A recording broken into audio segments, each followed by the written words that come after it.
guys? Ace Alfala over here. All business all the time. I got my man Ryan on this podcast. And if you don't know who he is the man, I believe, and I could be wrong, Ryan. You're like the guy who started a lot of trends on TikTok. You're blowing up all over the place. You're probably pretty sought after, I would say, with the client list that you have. And you have some bragging rights, which I think is really fucking cool. But more importantly, I think also you have a really phenomenal story that I would like to hear, because I haven't heard the full story yet, of how you got started and what you were doing before you got into the digital space. I think would be pretty cool to talk about as well, because I think anybody right now could be on social. A lot of people started creating content, probably stopped because they weren't seeing what they wanted to see, and then might be getting back into it now. So why don't you just introduce yourself, dude, and just kind of tell us what you're about. Yeah. So like I said, my name's Ryan McGinn. I'm 39 years old, but I basically, just for a lot of people follow me obviously from TikTok and Reels. I'm strictly based what you would call a short form creator. I really don't do any long form, which is kind of, other than podcasts like this where I'm talking to guys like yourself. And what most people don't know is I've been making money online for the last 10 years. I didn't just kind of, I've had a really fast, I guess a rise in popularity in the last year and a half. And I would say that was by accident, but it wasn't, because I just saw TikTok right at the beginning of lockdown. I started messing with it when a lot of people were focused on TikTok, but instead of just doing it as a way to entertain myself during lockdown, I said, a lot of people are going to want to be on TikTok, and there's going to be a lot of educators that specifically want to be on TikTok, and they're not going to know how to do it. So it's right there, I kind of, I'm pretty well connected. So a little bit about my backstory is, bullet points. I got started online over 10 years ago. I was a professional BMX racer. I created a DVD to help BMXers get faster on their bike. Barely sold any of them because I didn't understand how to promote a website, because I didn't know anything. I started making little fun videos of myself riding my bike, basically vlogging back before vlogging was vlogging. And, I started doing that, and then all of a sudden my DVDs started selling. I was able to self-fund my professional BMX career for around 2 or 3 years, making $3,000 a month. And, I was able to just travel the country and race my bike. And, eventually I burned out because everything was about, I was not the greatest professional BMX racer. I was just good enough to be a professional, I guess you could say. It's this weird spot that athletes might find themselves in. Yeah. I like to explain it. It's like being an NCAA, college player who gets a full scholarship, but then can't go to the pros. It's there's 2 levels of pros, but it's just in the minor leagues, but not really there. Just enough to not have to get a job, but you're not making any money. Got it. And then that turned into affiliate marketing. I got really heavy into affiliate marketing and really black hat SEO tactics, stuff that's kind of embarrassing to talk about, some, shady stuff I used to do on Facebook with cloaking sites. And a lot of people probably have no idea what this is, but it was very easy to manipulate Google back in the day. And I did end up making a decent amount of money very quickly. And I just did that for as long as I could. And then that led to Google kind of squashing the whole business with one, update called the Panda update. And then that led me to finding YouTube. And when I found YouTube, I started making videos teaching guys how to dress better to get laid, because nobody at the time was doing that. And if anyone's interested, all those videos are still there. Search my name, Ryan McGinn, Handsome Guy Secrets. There's lots of videos. And, I did that for a while, and I got pretty popular pretty quickly. I was getting around 500,000 to 1 million views a month on YouTube, which is not an easy thing to do. I got signed to an agency, so I was getting a lot of brand deals. My followers were never that great. I just kind of cracked the code on how to get attention and get views. So that I did that for a while. And then again, I was very aggressive. I was a hardcore marketer. I was selling digital products, and Google kind of censored me a little bit because I was very vulgar, and I cussed a lot. My titles were aggressive. One of my most popular videos was the 3 shirts that will help you get laid. I was just aggressive. And at the time that was nobody was doing it, and it worked. But it was short lived. And, I then found my sights on kind of Instagram. But once I found Instagram, I also, now had a fiance and a daughter. And I was like, shit, I don't really want to be the dress better to get laid guy anymore. Cause it's, I was like, I feel like I'm better than this to a degree, and I want to leave a little more to the world, even though I still believe that all guys should wear skinny jeans. But, I'm gonna agree with Yeah, I'm in agreement with you. I can imagine starting a family might change your tune a little bit, right? was just like, okay. So, but then I kind of fell in this like weird place. So I didn't really know what I was going to do, but I always turn to my camera when I'm like not knowing what to do, and I just make videos. And Yeah. so I started making little vlogs in my Instagram stories, which nobody was really doing at the time. And people liked them. They were like 30 to 45-second videos about like my day. They didn't take me that long to make, and people shared them, and then before I knew it, I had like 15,000 followers on Instagram. And I was like, oh, cool. Now I got a little small following here. Then the same brands that used to hire me for my YouTube started contacting me because they followed me on Instagram. And they're like, yo, we want you to do like ad campaigns for us. Like, can we fly you out? Like, what do you charge? And next thing you know, I had a little small video production agency. I hired on one person to help me. And that kind of brought me all the way up until lockdown. Well, when, they announced lockdown, all those clients that I had basically canceled. And I was broke. A lot of them asked me for refunds, and I wasn't prepared to refund out the money that I had to refund out. So my account got very, very low, beyond the negative. And I was forced to kind of like figure out the rest of my life, I guess you could say. And that's when like TikTok came along, and I was just like, there's no way I can build a YouTube channel quick because I needed to make money. And like I'm stuck at home, and I was like, fuck, man, like YouTube, I know to build another channel, I'm like a year out before I see any sizable income and a lot of time editing. Like I knew I had to come correct, good thumbnails, like, you can't half-ass YouTube and make it. So I was like, but shit, nobody's on TikTok educating about video. And I was like, all I see is these, stupid people dancing and doing this weird shit. Like, I'm like, maybe people want to educate. So I made like kind of a pact with myself. I like challenges and like confinements, I guess, or constraints is the best word. I like to put myself in constraints. I was like, in 1 hour a day for the next 30 days, I'm going to film and edit a TikTok video, and I'm going to post it. And I'm just going to see what happens. Cause like I was stuck at home with my daughter because my fiance's a nurse. So I had nothing else to do, and I was broke, so I was just like, fuck it. Let's see what happens. And sure enough, like my 5th or 6th video, maybe like got 500,000 views. And I was like, whoa, I got like 5,000 followers or some shit. And I was like, yo, there's something here. So I kept going, and then like another video hit. And then like next thing you know, like a lot of hate came in. I was like, and I always know when I get a lot of hate, I'm doing something right. So I'm like, all right. So, and then it was at that point where I made the decision, because when I started, I was like, people are going to want this done for them, and they're not going to understand it. So that's where I was like, I know that I could be the first to have an agency, just focusing on TikTok. And, like it's a niche agency. So I already knew I could charge a little bit more. Like I knew it was like boutique. But I had no idea where it was going to go and as fast as it went. So like my first 3 clients were basically for free.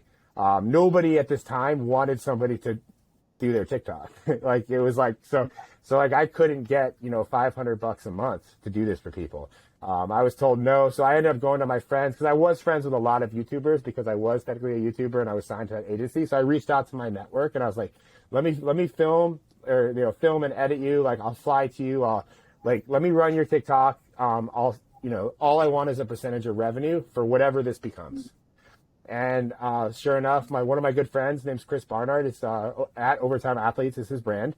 I filmed with him today. We still do a lot of his TikTok. He said yes, and we agreed to a percentage deal, and I started making videos for him as well as myself. And then about 1 month later, he had 100,000 followers, and it was teaching athletes how to run faster and jump higher. And I was like, all right, sick. So that's case study number 1. And then I got another good friend of mine. His name's Elliot Hulse. A lot of people might know him. He's like an OG fitness YouTuber. Very political, very controversial. He let me do the same thing. He's another friend of mine. So boom, I got him to 100K in like a month, and then his account got banned. And then we did another account, got to 100K, and then that one got banned. But I kept growing accounts, and I was like, it had now been 2 accounts. I'm like, okay, I kind of know what I'm doing here. And my own account was at like, 10, 15K. So like I had a good, it's like, I always consider myself like the normal person, and it's like working with all these biggers. Like it's a lot easier to grow somebody else if they're already big than me starting from basically zero. So then it turned into, I got my first bigger client, which was Adley Stump. She's a big Facebook creator. She gets like 100 million views a week on Facebook. It's the Adley Show is her, if anybody wants to look her up. She's super legit, viral video creator. We started repurposing her videos, and I grew her account from 0 to 1.2 million in around 6 months. And I had my most viral video ever, which was 48 million views in 48 hours on her account.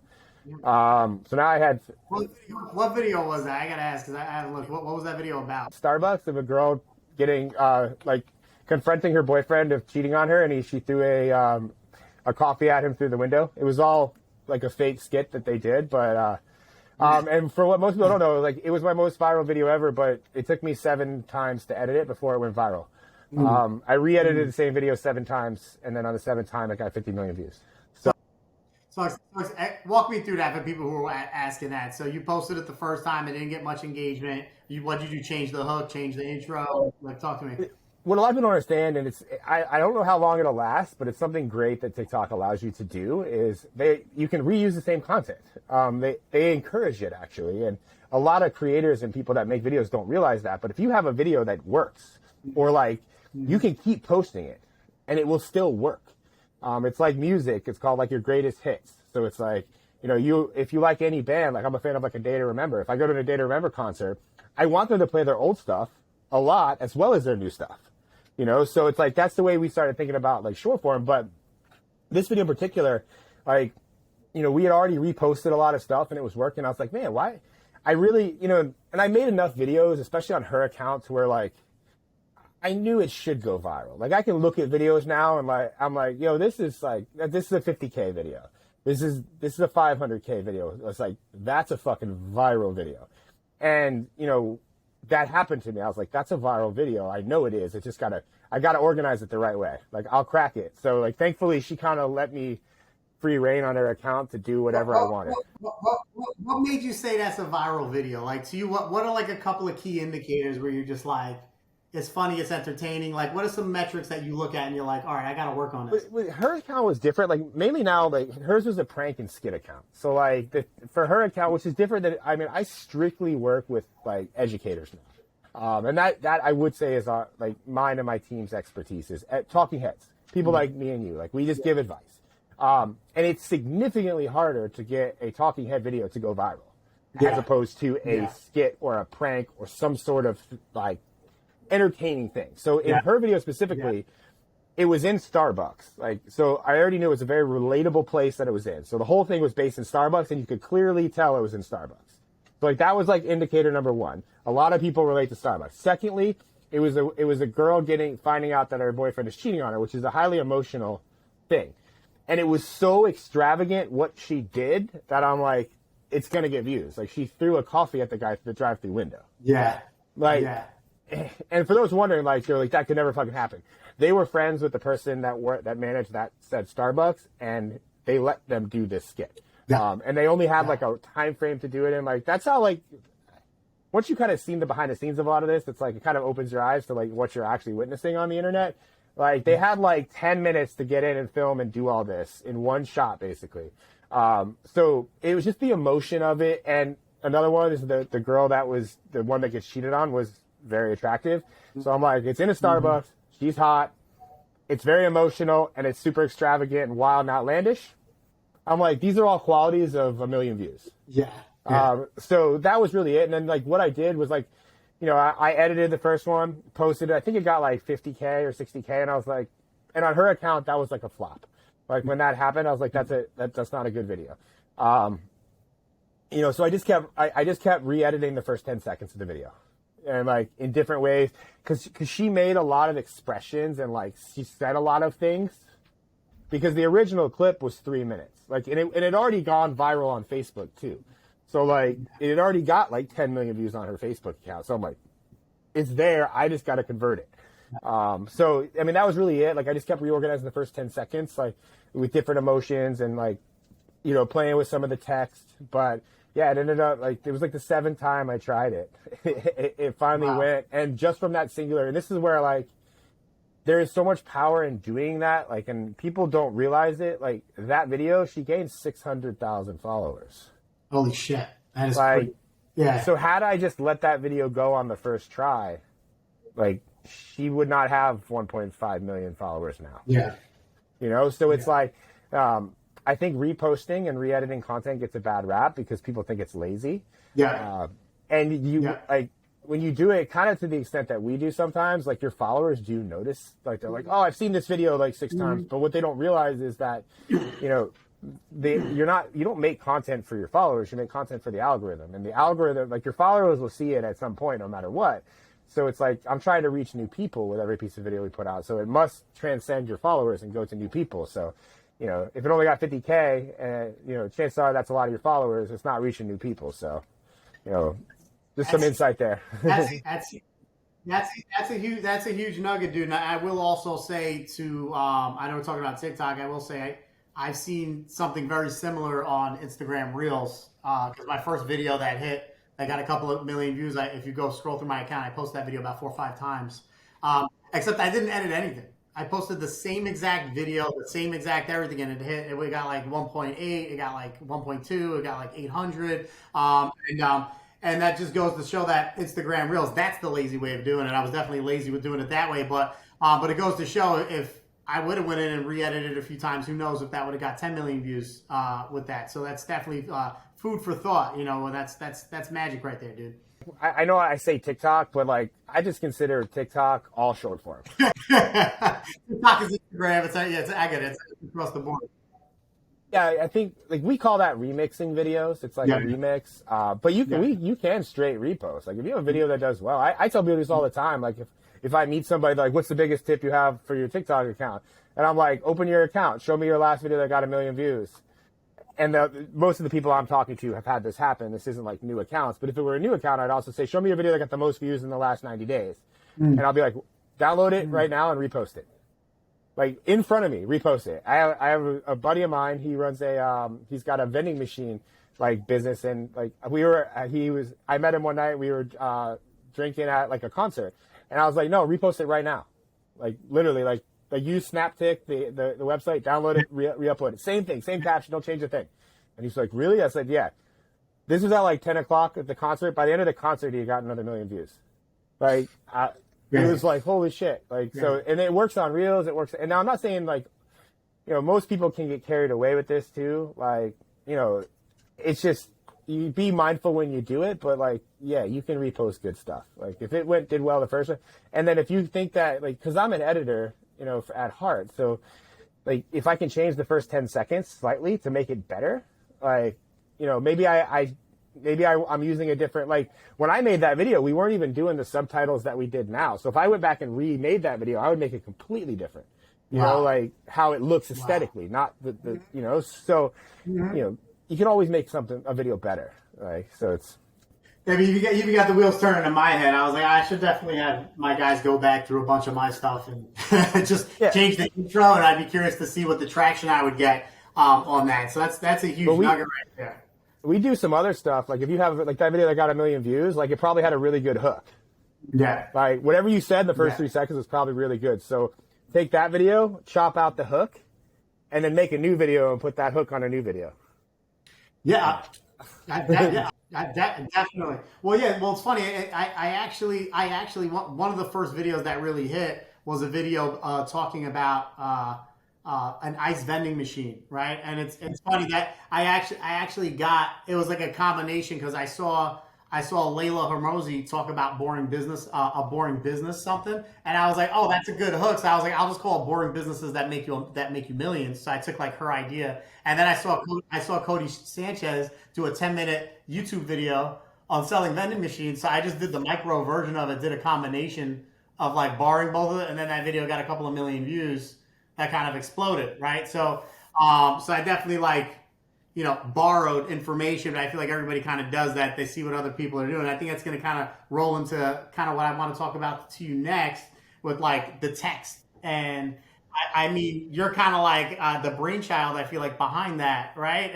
Like, are you like the first guy who kind of came up with that and then started seeing the traction and then was like, oh shit, I think I'm onto something here? I will say that it's hard because, like, obviously subtitles were a thing before me. Of course, yeah. I encourage somebody to find somebody subtitling like you see now prior to July of 2020 because as far as I know, and people have tried and searched and said that, like that was when I did it. And I did it it's a funny story. Well, it's not a funny story. It was me being a dick. That was like why I started doing it. Like I got kind of chastised by the deaf community on one of my videos because I said the wrong comment. I basically I made really good videos and they took a while, but I just wasn't subtitling because it takes a long time.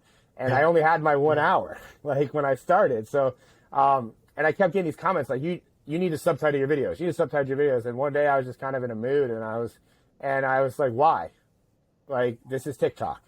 Like, and then they're like, well, I'm deaf or, I'm like hard of hearing. And I literally, like, I was in a mood and I said, isn't there an app for that? Like, and next thing you know, I had like 100 some odd deaf people or hard of hearing, like commenting, basically calling me an asshole. And instead of, kind of some, like, obviously learn from the comments, there's a lot of hate in the comments, but in this case, like, they were right. I was like, shit, I should be subtitling. So then I went on a spite thing. I was like, I'm going to make the most obnoxious subtitles I can. And that's where they started. And like when they started, it wasn't until we started doing, and then this kind of goes into, obviously I have an agency.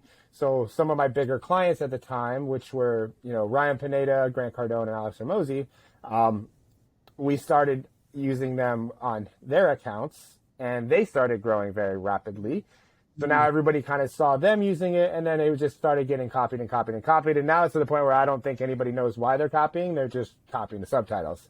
So, but yeah, it's always funny, because like the font that I use is called the bold font. Like I feel like it's probably one of the most searched fonts on the internet now because everybody wants to know what kind of font that is. And I literally found that font because I Googled bold font and that came up and it was free. Like, so, it's kind of just funny how it's kind of morphed. And now everybody thinks that just because you have the subtitles, you're going to get views on TikTok. And the reality is that they don't really matter. Like they make the video easier to read and digest and visually professional looking. But like the videos that are going to go viral are going to go viral without subtitles or not. No, definitely. And I think what happens also is the normalcy of it all. If everybody has abs, it's not as like attention grabbing, right? If everybody's fit, it kind of removes a lot of that. So I'm curious to see what it morphs into past that. What's going to be the attention grabber that professionalizes, that makes people at least think for the time being, hey, this guy's doing something different, and it grabs the attention a little bit more. So what would you say as far as, because I'm sure you're such a pro with it, right? Because I know one thing, it seems I know a lot of editors, especially in the beginning, kind of struggle with that. Like it takes a long time for them to edit it. Do you have any like tips or tricks for like what your process is doing that now? You probably have it so refined. It's like working out. Like the only way you get faster is to do it more. Yeah. So yeah. I mean, that was like the one thing. Like we started, and now it's just getting to the point where it just keeps taking longer because, like you said, me and my team especially, like I'm always trying to push the boundaries on what we can do. To like, obviously, my ego doesn't always want to be copied, and I want to continually trailblaze and be like the front runner there, if you will. But it's super effective and they really work. So it's like, it's hard to change things when they're working. But, yeah, I mean, just the repetition of doing it, you get faster, but we don't use, I have, 9 video editors now that work for me. And it's a spectrum of like different softwares and programs that they all use. But I will say, one of my best editors, and myself, we've edited more viral videos than the whole team combined. We use ScreenFlow. Yeah. And ScreenFlow is a super basic editing software. And the reason that I use ScreenFlow, and like I've made videos about it, it's simple and it's fast. And when you're making these, especially, because when I started the agency, and same with Luis is my buddy that, he works with me and he does this as well. We were doing 5 to 7 videos a day. And when you use Premiere Pro, like it's slow. It's a heavy software and it takes longer to export and sometimes it crashes. And it's, I switched from Premiere Pro to ScreenFlow because it was just so much, it saves so much time, because if you can save 5 to 10 minutes per video while you're editing, if you're editing 6 to 7 videos a day, that's an hour and a half of time. Like, and that it came just out of necessity that we were doing so much so fast that we had to switch to something simpler. And the reason I like it is, beyond the fact that it's more efficient, it's very easy to subtitle in ScreenFlow. It's still time consuming, but it's not complicated. Premiere's a little more complicated to make the subtitles like we do. You can still do it. You can do a lot of cool animations and shit. You can make it look really dope. But ScreenFlow just really cuts things down to the basics. It's like the cuts have to be good, the subtitles have to be precise. You know, you can make things bigger, you can animate them to a degree, but overall the video has to be simple. And it forces you to, again, go over and like to focus on what actually matters. It's not the animations, it's not the fancy things, it's how the video is structured together, the way the hook is said, the supporting things that you're putting in the videos like pictures and screenshots and things of that nature that matter far more than the words on the screen. But people have just gotten so fixated on the subtitles that, you know, but really like the speed thing is like, I encourage everybody, if you edit in Premiere Pro and you want to make, I mean, especially if you want to make more money because you're editing videos faster, you can do more per day. Like ScreenFlow is the shit. Like it's $150. Who would you recommend for fast upload time so they can get the videographer can get to the editor the data that's needed so they can get the work right away? Google Drive. Google Drive. Okay. Okay. Again, like so, and just for I guess context for those listening. So we do. Like currently right now I have 17 clients and it fluctuates between 17 to 20. Some of those clients are doing 2 videos a day. Some are doing 3 videos a day. Like we have, but overall it's like a monthly total like varies from like 700 to 800 videos a month that we're posting to TikTok right now. And that's not counting those same videos getting posted to Reels and YouTube Shorts. And now we're on Facebook Reels and like Twitter. Like, so like, when I speak about like optimization, like I just want people to know like we make a lot of videos and it is an infrastructural nightmare. You know, the process, you know, I know you have a lot of employees, the same thing. Like when you start doing at volume, it gets hard. And I have a high quality control standard because one, the size and level of my clients, like I mentioned 3 of them, but they're all equally as cool. Trust me. Like, you know, and you know, the revision process has to be on point and like, and my reputation is on the line because now everybody sees me as this, like I'm the guy. Like, so it's like, if my videos are like, have to look perfect and it's like, you know, so it's a lot, like I hold a high standard to the team and I also pay very well. So it's you know, with that in mind, you know, we use monday.com for like scheduling, like who's editing what. So there's a pulse on that. And we use Google Drive. And what most people don't realize is like, we're not like, in most of my clients, like I'm flying to them and filming with them. And that's just something that I include in my package. Like I'm saying, this is what I charge per month. This is what we do. And, you know, we work with, you know, I mean, it's gotten a little bit different for some of the bigger clients because some of the bigger clients have in-house videographers. So now it's like, it's a joint collab thing on like, okay, these are the videos we want to get made. Like, so sometimes we zoom in, you know, so it's like, you know, so when it comes to, Walk me through that process because that might be so you're sitting down with the client and you're like, hey, here's what's trending, here's some creative things we're thinking, you guys are brainstorming and then their team is shooting it and then uploading the content to Google Drive for you guys to edit, basically. I mean, it's a little more we're I mean, I want to say I have an unfair advantage and I try not to. It's easier for me to do what I'm doing now at this point because of the amount of videos and the level of clients that I'm working with. I see a lot of data. So when somebody, and that's partially, you know, and I just want to be clear on that, like it's very, just the ability and the network I have of what data I'm pulling from is it's very attractive for another big creator to want to work with me because of that. Like, you know, so when a new client comes on, it's not really guesswork. We're like, all right, bro, like I'm going to fly to you. We're going to shoot for a day. The goal is 150 videos. Like we're going to get the first 90 days of content. This is your topic list of videos. Like look over it. Like where do you sit on these? Where do you know, are you anti, you know, like, cause I don't make them script anything. Like we just provide hooks and frameworks and things like to help them like kind of get their thoughts together because one of the hardest things for a lot of smart people, is to get their thoughts into a 1-minute clip, you know? And so that's more, so we send them the topics and those topics are based off of, you know, like we've made over 1,000 viral videos, you know, and like, so it's like, and they're all educators talking. So it's like, I know kind of, you know, you may not make fashion videos, but I know you can make a video related to a video we've already had go viral that will probably do well, just like that first one. You know, so we were pulling from a.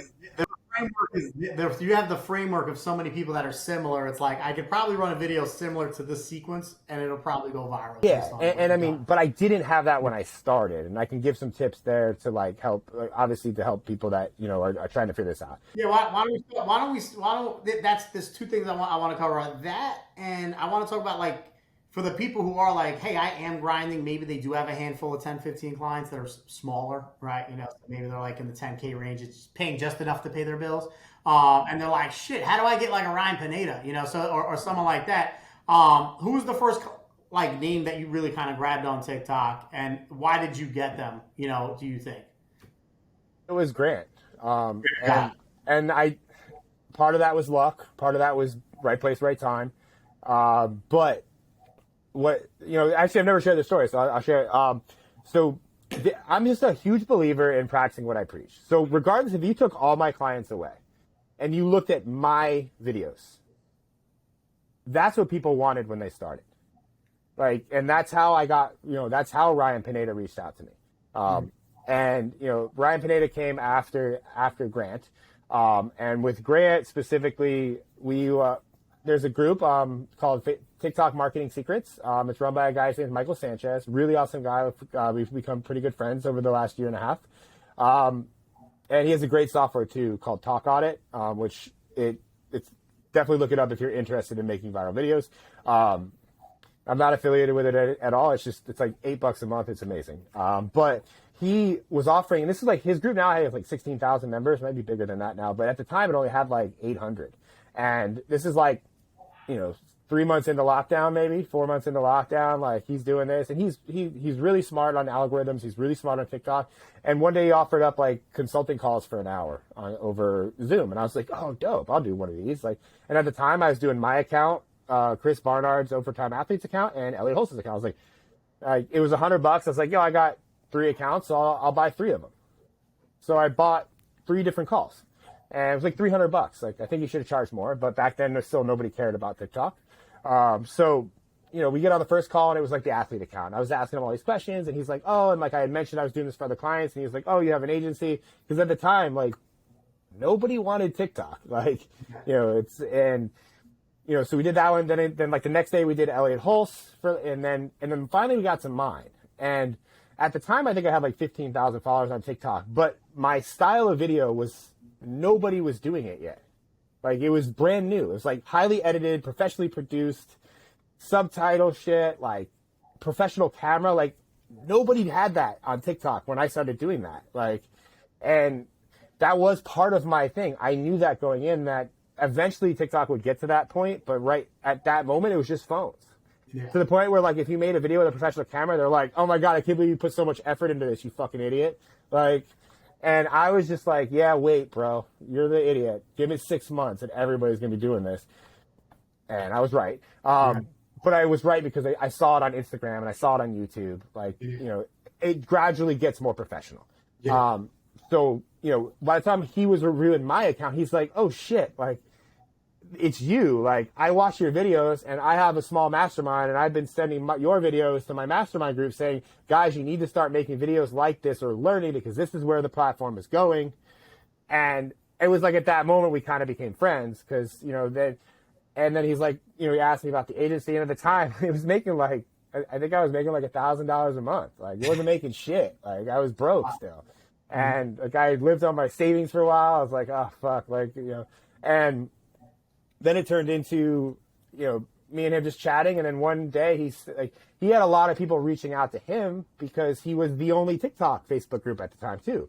And that I would like to say it was an accident that we became friends, but I knew that if I needed to align myself with him from a networking standpoint, so he just knew I had an agency. And sure enough, like, the Adley stump, Adley came from him. And she started paying $750 a month. So it was like still not that much money. Yeah. And I got her 1 million followers for like $5,000 or less. Like, I still love Adley though. Like, we're still friends. Adley's amazing. But at the time, nobody would pay. Like, the market wasn't there yet. Yeah. Yeah. So, and then he already knew by the time like Grant came around, Adley already had like 500,000 followers. So he saw the other, he's like, So they asked if he knew anybody that could. The grants team reached out to him saying, we need somebody to do this. Do you know anybody? And he was like, I got one guy. Sent him the next day. I got on the phone with, Jared and Alan, which are grant for those. They're like grants, like right and left hand basically. And I've been working with them ever since, over a year now. And Grant's amazing. Like I love, like they're a really, really good client. But then Grant, then came Pineda, and then, it kept going from there. I mean, like I just recently, like I do, I want to say I do a bad job at talking about what I actually do on my social, but that's kind of, I'm under a lot of NDAs.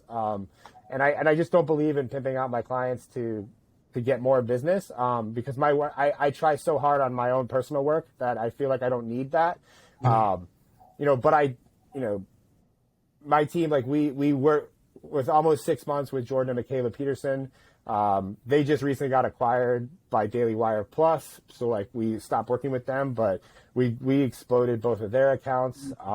We're in talks with a lot of big people, and now my prices are significantly higher than $750 a month. But were you like scratching your head what to charge Grant because you were charging so low at the time? You're like, oh shit, how big do I go here so I don't blow this? Yeah, because there was no. But at the time, and this is another thing. Like now, like.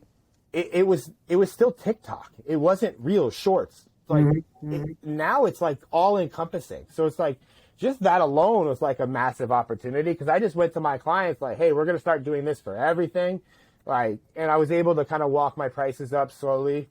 But yeah, now like I tell people, like there's this discrepancy for what people are charging. And I kind of, on your original question there, like, but what it came back to was, Grant's team watched my videos before they even got on the call with me too. Like same with Pineda. Pineda had followed me before we started working together. Like Alex and Layla they looked at my account before we got on. Like so, sure. I am constantly putting out stuff for myself. And the thing is, it wasn't that I was putting it out. It was also I was getting views. Like a lot of people put out content, but not a lot of people get views. And I mean, like, I can speak from confidence, like at the time of, us doing this, which is August 18th, 3 days ago, I got 1.2 million views on a video. I continue to do it. And like, I'm not a special gifted human being. Like, I don't have $100 million. This studio where I'm filming this in it's 103 square feet. Like, prior to that video getting 1.2 million views, all my other million videos were filmed from my kitchen. Like, I understand how to make content that gets reach, based on the data that I've seen from a lot of the accounts. And like, I think people like if you're more normal, like you're not already a big creator, you're at a bigger advantage to blow up than even somebody like Grant or somebody like Alec, because you get once you start getting a brand, you start getting boxed in. Like I can make videos about whatever I want, and I always do. Like the video that got 1 million views the other day was how to make money on TikTok if you're broke. Prior to that, I had a pickup line go viral. Prior to that, I had a video about my Porsche headlights go viral. I've had so many different topics and things go viral, and it's just because the algorithm doesn't care about your knowledge and your niche. The algorithm just wants to feed content that people want to watch. And if you stay niched, like if you were to start making agency related content on TikTok, it's gonna get fucking no views because there's not very many agency owners on TikTok. But if you want to tell somebody how to make an extra $1,000 a month, now you can talk about having an agency. So that was just like one of the biggest shifts that we had. And even getting people views is like learning. And I learned a lot of this from Adley and doing her content, like how to reach broad appeal. You have to take away the niche, and it relies on the person and the personality and the delivery and what's said, but there has to be an edge. Like for a talking head video, to go viral and get 1 million views, it has to have some level of education and tactical information to be taken from it, or else you're not going to get followers from it. And I've learned that too. I've had videos get 1 million views that netted me like 1,000 followers or 500 followers, and that's terrible. Like in the video I did the other day, I think I'm at like almost 8,000 followers gained from that video. And I mean, I've had videos, I had one video get 4.2 million views, and that gained me 60,000 followers, So it's like, if you can master getting attention and then actually educating in a tactical format in a way that somebody understands, like that's the secret, but it's hard to do. It's not easy, And most creators, we just have a lot of reps in. To quote Gary, we've swung the bat a lot. Like, we make a lot of shitty videos that get no views for myself and our clients. Like, not every video gets 1 million views, but statistically, and I'm a weirdo, so I break people down by virality scores. I know for myself that I'm likely 1 in 55. So it's like, I know, like, 1 in 55. If I make 55 videos, there's a chance that one of those will go viral. And if people are like weird, like wonder how I figured that out, it's like the number of videos I posted times how many videos got 1 million views. That's how I figured out my score of virality. And I've done it for every single one of my clients. So it's like that, like, data doesn't lie. And data, like, I could think I'm a great speaker and, like, I can think that I make great videos, but no, the numbers say that I'm not that great. Like, Alex Hormozy is a lot better than me. So is Grant. Like, one of my best is Aaron Marino. I am Alpha. Like, he has the highest score. He gets a lot of million view videos. So it's like, taking the egos out and looking at the numbers. Most people post videos for themselves, but, like, if you post a video that doesn't get views, there's a reason it didn't get views. Like, and the analytics will tell you that reason. Like, so I don't think people look at their analytics enough, and even if they do, I think they don't make videos based on the analytics. They just keep making videos for what they want to make videos about or what they think people want to hear. And, like, we've made enough videos to know that what you want to make a video about is probably not what TikTok wants to know about. So that's a lot of secret sauce, man, in that whole clip right there, which is fucking awesome. So I think you kind of answered the question. I was gonna ask you, like, for guys that are just getting started, but I mean, I feel like you dropped so many nuggets right there as far as, the ingredients that you look for and the virality score. That's interesting, right? For people that have 200 plus posts up already, right?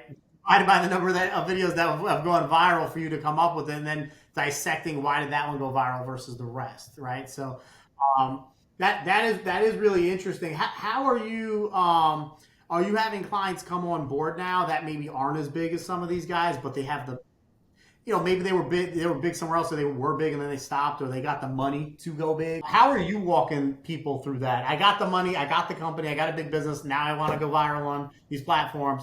Like, walk me through how you guys are educating these people. First is, what's the reason? Like, what's the reason for wanting to go viral? And in a lot of people's cases, they want to make money. Like, that's a given. They want to grow an audience to sell to them, which I'm not opposed to that at all. I think that's great. I'm all about making money, but the platforms aren't about that. So it's like, one is understanding, if your goal is, like, even today is to start a TikTok to make money, you're probably not gonna win. Like, it's a losing battle, because, like, TikTok it still isn't really the platform to make money from. It is the platform to get a lot of reach and reach mass audiences. And that's, I think, a distinction that we try to make early on, but, it still doesn't always work, as far as, I mean, I'm sure you've dealt with a lot of clients. Like, it's very hard to be like, I understand. One, it's like, for me, it's like, look, I'm expensive. Yeah. And you're probably not going to make money for a long time. But the best clients understand that. And when I say not make money for a long time, you can make money. It's just, if you try to make money too soon, it kind of kills the trust in the audience. And it also stunts growth, because if you're constantly putting call to actions on things, which is what you need to do to drive people to the bio links and stuff, you're just not going to, the videos are going to get suppressed. And they're not going to get views based on that. So, like, that's number one, is just like saying, look, this is a long game, like, and this is what we charge. And, do you have a year? Like, can you afford this for a year if you didn't make any money? That's, like, expectation number one, is, like, getting them to understand it's a long thing, and that TikTok is going to grow everything else. And we tell people, like, and I'm facing this right now, like, I'm not really going to sell on TikTok. I'm going to sell, most of what I'm going to sell is going to be on Instagram. Like, I treat Instagram like the sales platform, and TikTok is like the reach to drive people to the Instagram. So, like, that's kind of a distinction. And number two is that I look at people's personalities. Like, how are you on camera? Because that matters. Like, what's your energy like? Are you actually an expert in what you are talking about? Can you, there's the reason people love Hormozy so much is not the fact that, one, he's a very polarizing person. How he looks, how he dresses, how he acts, like that is a scroll stopper for a lot of people. And not only is he smart, like, but he can articulate his message very well. Like, and that's another thing. Like, that's something I have to work on immensely is how I articulate my message. You know, and most people, it's like a saying. It's like most people say a lot without saying anything. You know, they talk a lot but don't actually say anything. Like, I guess it's like, so it's like you see that a lot in videos, and a reflection of if you're doing that, it's you're not getting views. Like videos like that do not get reach, and then so it's also like, is this person, you know, able to, and then also do they have enough? Can they make, you know, 365 videos about said topic? You know, like do they have that in them? You know, which most people do, but you know, it's a real question to ask. You know, and then it's like, what are your expectations? Like, what is winning for you? Because again, you know, if you work, like, I mean, I basically, you know, I can't guarantee viral. It's like, I'd be stupid to do that. To put that in a contract is probably really bad for me. But I just say, look, statistically, we work with these clients. We've worked with these clients. We've done this. Working with us, you have a statistically higher chance of going viral based on our experience and what we know and what we see. You know, I don't know when that will happen, but if you work with us for long enough, it will happen. And like, and I know that, like, I will crack the code, like, you know, on somebody. I mean, some accounts it's taken us 6 months, some accounts 3 weeks, some accounts 10 videos. Like it all really comes down to the person too. And that's hard to tell a client. Like when you're working with them, it's like, hey, dude, like, you're boring. Like you have zero energy when you film. You're not that attractive. Like, yeah, like I need you to like, and you're not really saying anything. So it's like, but yeah, and then there's the expectation, even working, like what a lot of people don't realize is working with the biggest of the big clients, we're really good at getting them 1 million views. So what do they expect? Constantly getting 1 million view videos. So the pressures and the boundaries of clients, like, you know, I never knew what I was signing up for, but like, it's a lot of pressure. And like that, it's to, you know, even down to my editors. Like, I mean, I put a lot of pressure on them because, you know, they're bonus heavily based on views. So it's like, you kind of like, it's very hard. Like basically the company is driven off views, which is dopamine, you know? So it's interesting to, you know, it's not dollars, like it's views. How are you training that? Because that's got to be difficult, right? You got this fire ass editor who comes in. Maybe they're super talented. I'm sure the people you're hiring, but it's really the thought process behind the edit, right? So, because I know I don't want to say a struggle, but you know, you may take somebody who let's say someone who's really awesome at shooting long form, right? Or like film, you know, for a movie or something like that, and now you're like. Are you looking for people specifically that already are shooting content vertically, or are you taking some people and retraining them? And what's the thought process? What are like some 3 key indicators that's like, all right, they need to be able to do X, Y, and Z in order to get, you know, the result that I'm looking for? I mean, well, the number one indicator, which is like impossible to find, and I have 2 of my editors have it, is a marketing and like advertising type of background. And like copywriting. And reason being is like, the edits on the videos are not hard. Like there's nothing special about the way that like I edit my videos.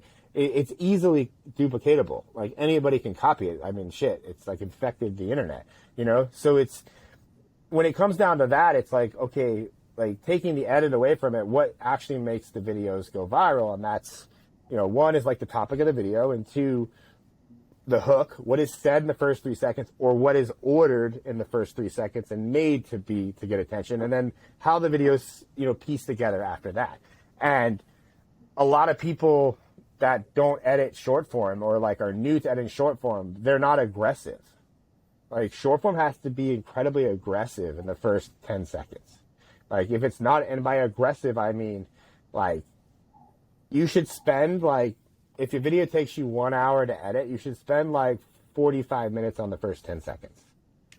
Like, because that's all that fucking matters. If they don't make it past the first 10 seconds, then they're not watching the rest of the video. And if you're not watching the video, you're not getting the watch time, it's not getting views. So, you know, and the people that are naturally inclined to do better at that understand copywriting and words that sell and persuasion and advertising, getting people to stop and pay attention.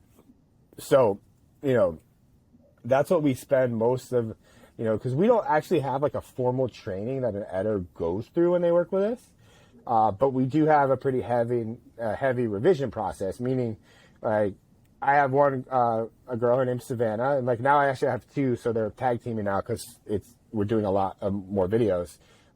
They watch so they watch the raw file and then they watch the edit and then they see and they compare what they think should have been added into that was left out. Do they like the hook? Is it good? If it's good, it gets passed through, it's ready to post. If it doesn't, they spit it back to the editor, fix these things. So it's like, that's the revision process is kind of training, off every video, because it's really hard to make a training because every single video is different. It's of a different topic. It's a different person. It's there's no constant. We're editing for 17 different clients every day.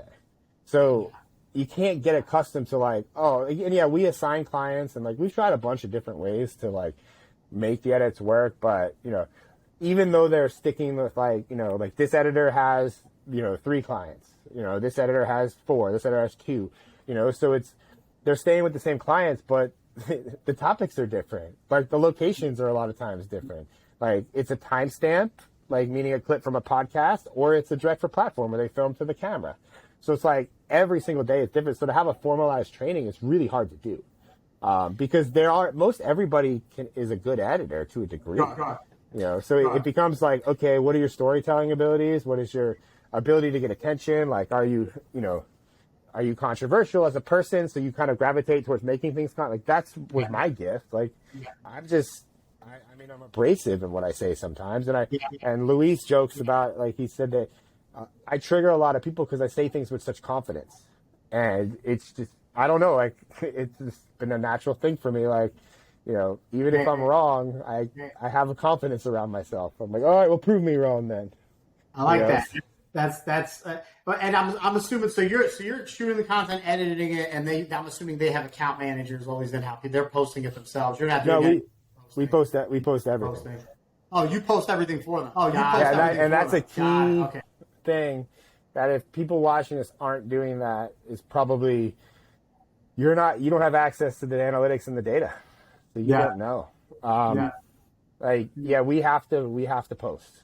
That's and that's another, with the level of clients and the size of clients I work with, that's a very trusting position because we have a lot of access to Instagrams. Are you manually doing everything? I'm assuming you're not presetting everything.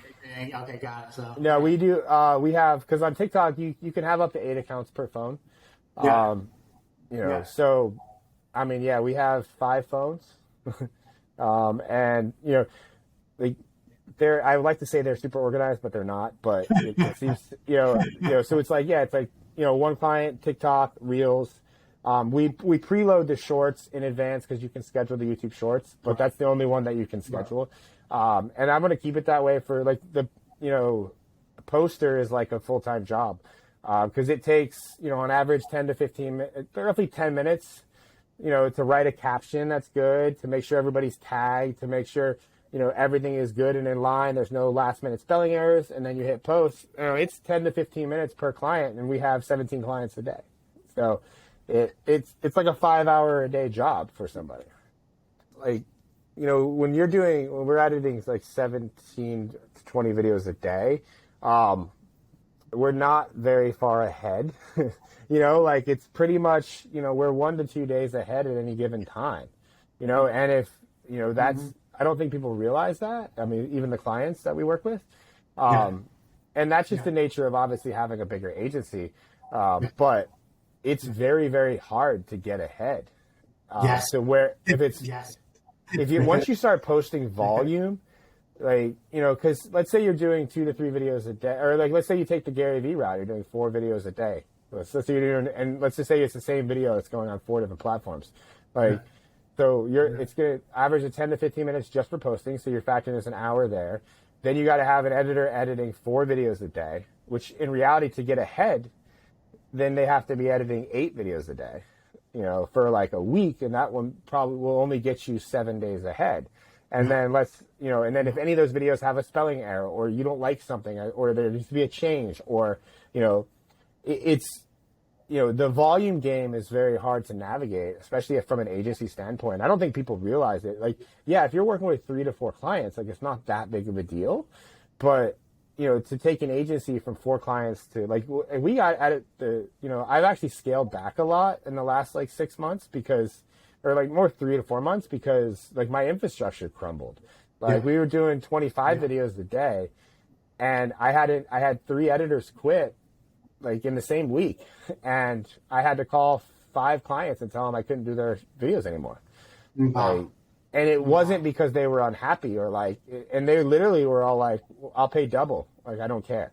And I said, it's not about money. Like, I just don't have an editor for you. And there's no way I'm going to get one trained up like that quick. Because as it is now, like, it takes about a month before an editor is like, humming along to where like, they're good. Based on the revision process, and then we can set them loose, because most of my editors edit 4 videos a day, Monday through Friday. And that's another thing too. So like, back on the getting ahead thing, like, most clients are like 7 days a week, new posts. But people don't work 7 days a week. Like, I mean, I do. Luis, my partner here does. Like, but I can't expect, an editor to edit 7 days a week. Right? Sure. So, and I don't think the clients factor this in. They're like, oh yeah, you just get ahead. And it's like, well, no. Like, you don't understand the ability to get ahead if you want to post 2 to 3 times a day. Is basically, we basically edit all week, and we can just get through the weekend, and we start from 0 on Monday. Like, and that's kind of just how we've, we're getting better at it, but we're optimizing for that. Because also too, like, if a video needs a change on a Saturday, like, I got good editors, but let's be real, they fucking check out. Like, they're not trying to answer my, hey, we have a spelling error on this video. Can you change it? Because it's like, now they got to open the. Being in marketing, it is 24/7, right? It's understanding. Hey, the 9 to 5 goes out the window when you're in this world, because stuff needs to get done, and then working to a degree where they don't burn out, right? And they still. Editor burnout. So, editor burnout's another thing, and it's just like, and people burn out differently too. Like, some people they don't hit their quotas. Others send shitty videos. Like, so it's like, you got to kind of forefront that. Like, most of my editors were doing like 5 videos a day. And I found that was not sustainable. And we've cut back to 4 videos a day, which seems to be the sweet spot for most of the editors, because they can edit 2 in the morning and 2 in the afternoon, and it gives them a break in between. Because that's another thing. You're like, oh, video editing, like, even if they're efficient, and most of my editors are, because we train a lot on efficiency and workflow, it takes you an hour and a half per video, on average. Like, I can do things in an hour, but even if it takes an hour, like 4 hours of consistent editing like it's serious. It's a lot. Like, it's heavy, serious, deep creative work, and but I get around that because I bonus on views. So every video an editor makes has the opportunity to get a bonus. So because you're on the Brian.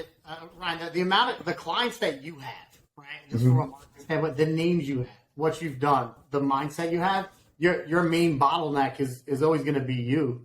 So I think what you're is just an operator. You're so busy working in your business. Yeah, you need to work on your business. I just hired. I have a gentleman named Brooks. He just came on about a month ago. He's my full-time operator. And there you go, man. Because like if you could, because it's like your editors have the skill set. Now they need your mindset. So it's like if you could spend the time training them and create 5 Ryans that only work at 80% as good as you, then you probably have something that's magic right there. I think that's what's. Because I'm like, dude, you're going to be at $10 million probably, I think, in the next 12 to 18 months, based on the credibility and success you're having. I hope so. I know you don't want to name drop or name brag, but it's like, well, shit, that's how every business works. I get a case study or a testimonial, I'm pushing that shit out to everybody and now you have the names to back it up. So, I mean, it's finding an intelligent way to do it where you don't feel like your clients are like, throwing the name in the mud, or maybe it's just having a conversation of saying, "Hey," I'm sure they would say, "Fuck yeah, do it," because they're all business owners. They would get it. Dude, I think you'll be like 10 million like that. Because I mean, just doing the math, if you're doing, roughly the number, I don't know if you share the number of what you're doing, but it's like, you're charging X amount. I mean, yeah, I mean, I'm not like, we started at, like I said, it was like in a year and a half ago, or maybe about 2 years ago now. It's getting a little, but about 2 years ago, like 750 was like, oh shit. Like people were like, I can't believe, and that was Adley. She was the first person to ever pay me. Yeah. And then it was like, and then I quickly went to like 1,500 and then 25 and then 3 and then 4. And I mean, now we're at, for some of the clients up to 12, because they're doing multiple videos a day.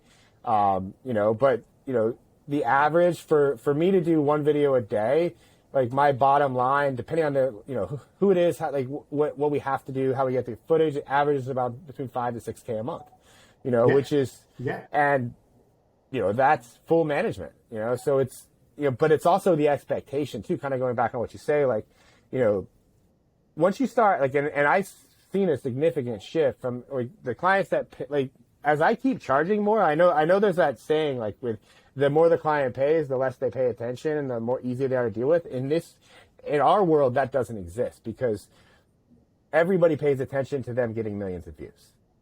So it's like the more that they're paying, the more that they're paying attention.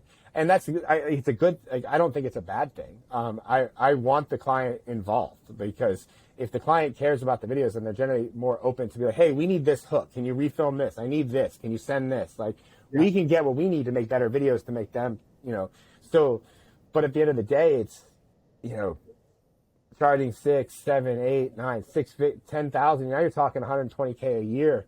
Like, that's a hefty, I mean, I'm all about charging high ticket. Like, I'm not afraid, but it's also the expectations and how long will you last at that, like, so those are things I worry about. Like, and then same thing with, like, now that I have Brooks, he's my operator, he's kicked ass. He's got a lot of systems in place for us. But one of the biggest things is the problem, not only is like constant stream of editors and training them and getting them up to speed, but it's also getting enough footage from the clients and having them make sure that videos are being sent and or I'm there, like we're scheduling together. Cause a lot of my clients are hard to schedule because they're fucking busy. Yeah. Like, and, same thing is like we repurpose, we pull from their YouTube and that takes 2 people. Like, it's not just an editor now. I also employ, I'm about to hire a second one, timestampers. People that do nothing but watch YouTube videos and find the viral clips. Yeah. Like, and it's a job right there for sure, man. That's a time consumer. And for me, my guy that currently does that makes $5,000 a month.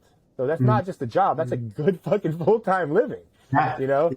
And he's also bonused. If his timestamps go viral, he gets bonused, So it's, because now it's like if you're like a podcaster and you're like, I don't want to film direct for platform. I charge more for that because I'm like, okay, now I have to put a timestamper on you and I have to have an editor on you at any given time.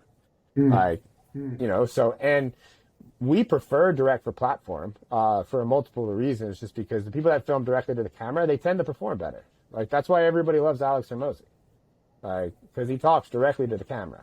Yeah. Like, and there are instances like Grant has started to do that.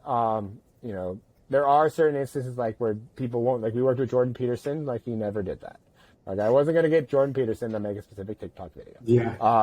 Even though I think he should. And Jordan, if you're watching this, appreciate it. But, it's a lot harder to get a podcast clip to go viral. Or it's not as predictable. I don't want to say harder. It's just not as predictable because the videos generally have no context. Or like they're just a clip. It may be a great clip, but it has no hook. And sometimes it's incomplete. And a lot of times it's just, it may not flow as well, or like, sometimes when you get an edited podcast, like the person that edits the original podcast does like a weird cut at like the wrong time, so we can't use that piece because it looks like shit. Like, there's a lot of things that go into also making a timestamp go viral, as opposed to, just say this to the camera. Ryan's the man. If you're not following this dude, please follow him. And if you're thinking about being a creator, just watch what he does, man. Watch what some of the best are doing. And if you don't know where to start, get innovation from these people, and just create something. And so you find your own personality in it. and get out there and hopefully get some views because you replicate Ryan so well, right? So, uh, so Ryan, thanks for being on, dude. Thanks for being on. Thank you, man.